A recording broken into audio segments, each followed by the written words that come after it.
In my office, hanging on the wall, is one of my favorite pictures. It's of George Washington praying at Valley Forge, and you can see the sunrise hitting off his horse, and you can even see the breath, the fog of his horse's nostrils coming out while President and General Washington at that time was kneeling in prayer. That picture symbolizes for me everything that I believe. Number one, that they're a patriot, that we stand up for our country and to be able to willingly give sacrifice for the principles of freedom. Number two, a reliance on God, that our faith is in Him and our lives are in God's hands, and that if we call upon Him, He will answer us. And number three, we're all in need of miracles. And when George Washington was here at Valley Forge, he was in need of a miracle because his army was literally melting away, wasn't ready for action here because of the sickness and the inability of the Continental Congress to supply the army with ammunition. And he was trying to take on the world's greatest superpower at that time. So he was in need of a great miracle. Now, a lot of historians have debated through the years, did Washington really pray?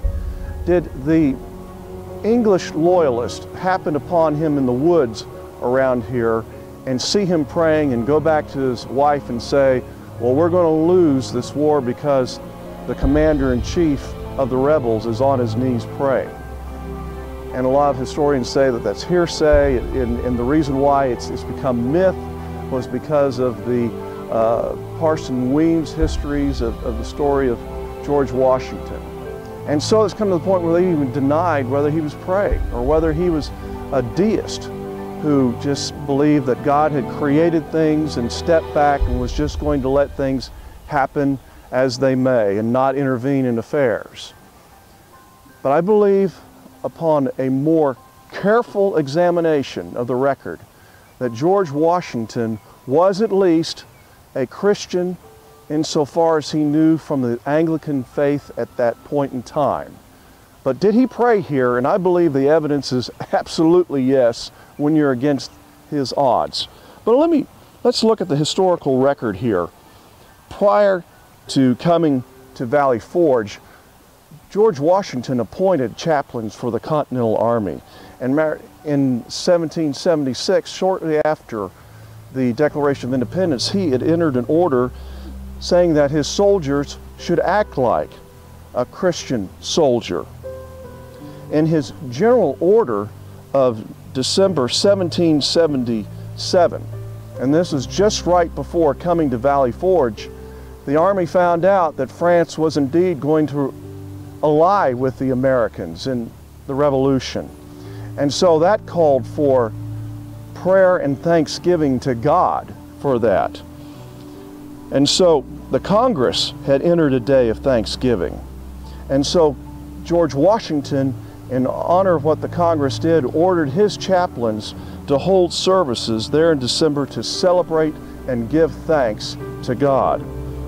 Then, again, here at Valley Forge, on May the 5th, 1778, George Washington entered another order for his troops to give thanks to God for His goodness and the positive developments in the war. But it goes even deeper than that. George Washington was writing a friend on May 30th, 1778, and it's springtime now, and the weather conditions probably are like they are today. And this is what he said: to paint the distresses and perils of the situation of this army in the cause of last winter for want of clothes and provisions would require an more abler pen than mine. But since our prospects have so miraculously brightened, it was due to the author of all care and good. And He relieved us from our difficulties and distresses. Well, when you have letters written like that, with George Washington giving praise to God to getting him through the winter, I would say it is a certainty that George Washington prayed, either in the house or in these beautiful grounds, but it's clear he would have had his Anglican prayer book and been able to pray and beseech the God of heaven, the Father of our Lord Jesus Christ, and would have beseeched him to answer his prayers. And in later years, George Washington was even more adamant that God had answered his prayers. Writing again in August of 1778 in the fall, listen to this.